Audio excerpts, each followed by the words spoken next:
Сәлем достар, менің парақшама қош келдіңіздер. Бүгін сіздерге әлемдегі ең 5 таңқаларлық мектеп ережелерін көрсетем. Тіркелуді ұмытпа. Жапония. Оқушылар мектепті өздері тазалайды. Жапония мектептерінде тазалаушы қызметкерлері болмайды. Оның орнына әрбір оқушы өз сыныбын, дәлізді, кейде дәретхананы да тазалап, мектепті таза ұстайды. Бұл олардың кішкентайынан ұқыптылыққа, еңбекқорлыққа және ортақ жауапкершіліктерге үйретеді. Мұғалімдер де осы тазалық процесіне қатысады. Балалар үшін бұл үйреншікті күн тәртібі. Бір қызығы, жапон мектептерінде жазалау емес, сенім мен тәрбие арқылы тәртіп орнатады. Қалай ойлайсың? Қазақстанда да осындай ереже болса, келісесің бе? Пікіріңді комментке қалдыр. Оңтүстік Корея. Сабақ түнгі 10-ға дейін созылады. 10. Кореяда оқушылар өте көп оқиды. Көптеген мемлекеттерде негізгі сабақтан кейін қосымша сабақтар немесе дайындық курстары өтеді. Кейбір оқушылар тіпті түнгі 10-ға дейін мектепте болады. Мұндай жүйе ұлттық емтихандарға дайындықпен байланысты. Ата-аналардың баласын жақсы оқу үшін барынша қолдау көрсетеді, ал балалар өз болашағы үшін тырысады. Бұл үлкен еңбек пен тәртіпке негізделген жүйе. Италия. Италияда мектеп формасы міндетті емес, оқушылар өз қалауы бойынша киінеді. Бірақ ең ерекше ереже мінез құлыққа да баға қойылады. Яғни тек математика, әдебиет емес, тәртіп, қарым-қатынас, этика үшін де балл береді. Егер мінез құлық бағасы нашар болса, тіпті жақсы оқушы да сыныпта қалып қоя алады.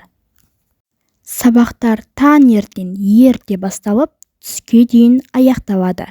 Кешке қосымша сабақ немесе үйірмелер болады.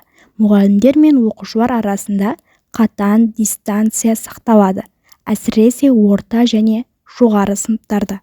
Қалай ойлайсың? Қазақстанда да осындай ереже болса, күшті емес пе? Ұлыбритания. Ұлыбританияда барлық оқушы бірдей мектеп формасын киеді, және бұл міндетті талап. Барлық оқушылар мектепке күн сайын бірдей ұқыпты әрі ресми киіммен келуі керек. Бұл тәртіп пен оқушы теңдігін сақтау үшін енгізілген ереже. Мектептер сырт келбетке де ерекше көңіл бөледі. Шаш бояуға, тырнақ бояуға, сәнді бұйымдар тағуға тыйым салынады. Оқушы әрдайым таза, жинақы, ережеге сай көрінуі тиіс. Егер оқушы форма талабын бұзса, оған ескертілу жасалып, қажет жағдайда ата-анасын шақыра алады. Бұл елде форма жай киім емес, тәртіп пен жауапкершіліктің белгісі. Егер видео ұнап жатса, тіркелуді ұмытпа. Франция. Түскі ас нағыз мейрам сияқты. Француз мектептерінде түскі ас өте маңызды рәсім. Мұнда балаларға бірнеше мәзір ұсынады. Бірінші тағам, негізгі тағам, десерт, тіпті ірімшік те бар. Фастфуд мүлдем болмайды. Яғни адам баласына зиянды тағамдар болмайды. Аспазшылар сапалы және пайдалы тағам әзірлейді.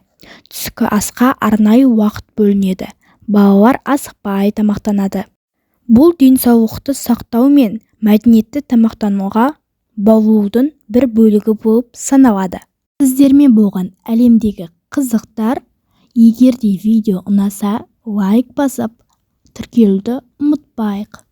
Осындай видеолар ұнап жатса, тағы да шығарамын.